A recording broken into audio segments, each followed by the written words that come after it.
This movie is absolutely bonkers, but again, we have another character who is around my age kicking some butt. So let's go.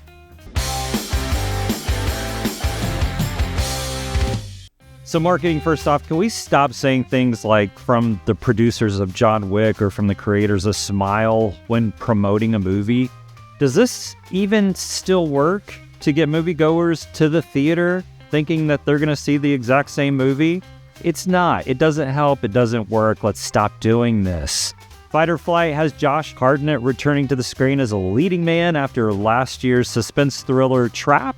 And I'm personally glad to see him again. And he's a very different actor than he was in the 90s. It's cool to see this more mature version of Hartnett with this still playful side to him in this role.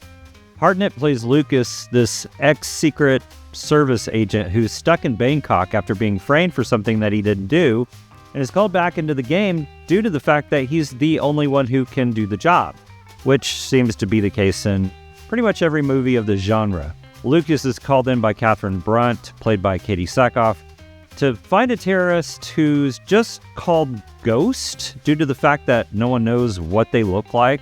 All they know is Ghost is boarding a plane traveling from Bangkok to San Francisco with plans to cause more chaos in the States. Lucas's mission is to get on that flight, find out who Ghost is, and bring her safely back to Catherine before she does any more damage. With the promise of clearing Lucas's name as the reward for his service, the catch though is that the plane is full of colorful, eccentric assassins, all who are also looking for the same person. The film is directed by first-time film director James Madigan, who's directed a few TV series and was the assistant director on films like Transformers, Rise of the Beasts, and The Meg.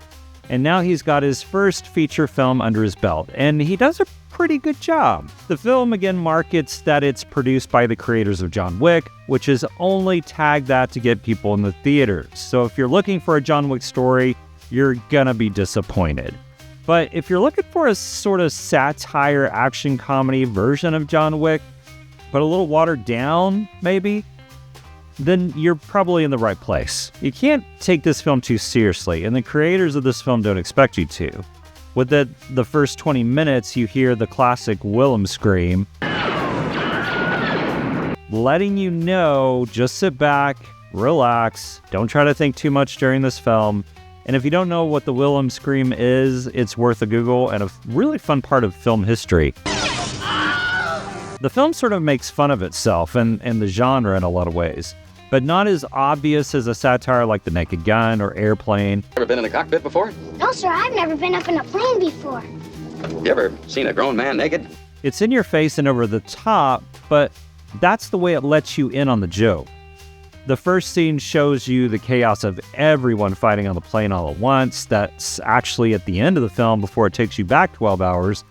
This insane over-the-top action fighting that could never happen in such a small space as an airplane, with these insane assassins who are so outlandish, wearing karate gis and black-on-black suits, black leather pants, a girl who has these sort of cat eyes.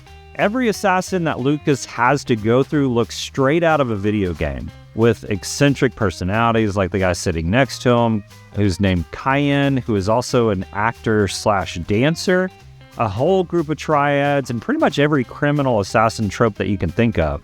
It takes this genre like John Wick and Bullet Train and sort of camps it up.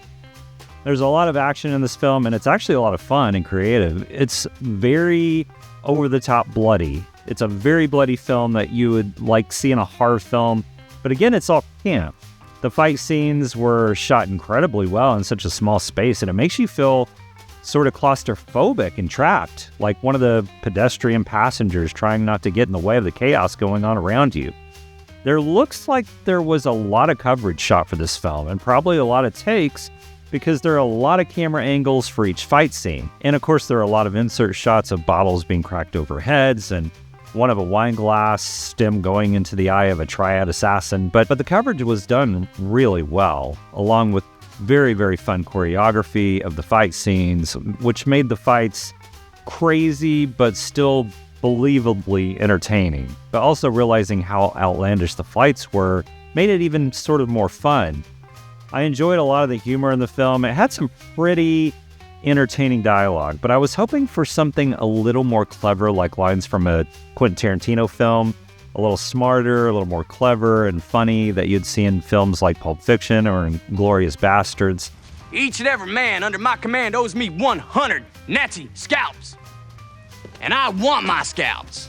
The writing wasn't that memorable or quotable like a Tarantino film, and I know that's a pretty big ask for this type of film, especially with the first-time filmmaker. We got into this thing with the best intentions, really. I never... Oh, I'm sorry. Did I break your concentration? So I really enjoyed Josh Hartnett as Lucas in this movie. In every scene, he brings his all. There are scenes where he kills someone and his face shows this look of shock and surprise that brought a lot of endearing traits to the character. He walks the line between being this serious character and campy character so well, and it's so much fun to watch. The song choices used during the fight scenes are great tracks and bring that little extra pop of fun to each fight scene. The movie keeps you really interested with not really stopping with the insanity, unless of course it needs to pause to give you some exposition, but then it's right back into the madness. And the exposition drops, they're noticeable, but they're still fun. The movie is pretty ridiculous, and it's supposed to be, and you can't take it too seriously. Like, there's a scene where two guys bring out guns, and of course the first thing that popped in my mind was, how did they get past security with those in this day and age on a plane? And a really funny scene where Lucas drinks a bottle of adrenaline, knowing that in real life it wouldn't, have the effects that... I just kind of sat back and relaxed, and then I just said, shut up, brain, you're ruining this movie for me. Then I had fun. Fight or Flight isn't the best version of this movie, but it's a whole lot of fun, and with great action-packed fun fight scenes and an insanely fun performance from Hartnett, I enjoyed this film way more than I thought I would, and probably more than I should have. It's a mindless action film, but a film that knows exactly what it is and has a lot of fun doing what it does. I'd see this movie again because it was just a lot of fun, and I'm going to give Fight or Flight 3 stars out of 5 for all these reasons. It is rated R, a very strong R for strong language and intense bloody action. If you want a fun action popcorn flick where you don't have to think too hard, this is your film. Let me know what you thought of Fight or Flight in the comments. What is your favorite mindless action film? Thank you so much for liking and subscribing to the channel. I really appreciate all of you so much. And remember, don't wait till it streams. Let's go to the theater and let's see it together. Can you focus on the change into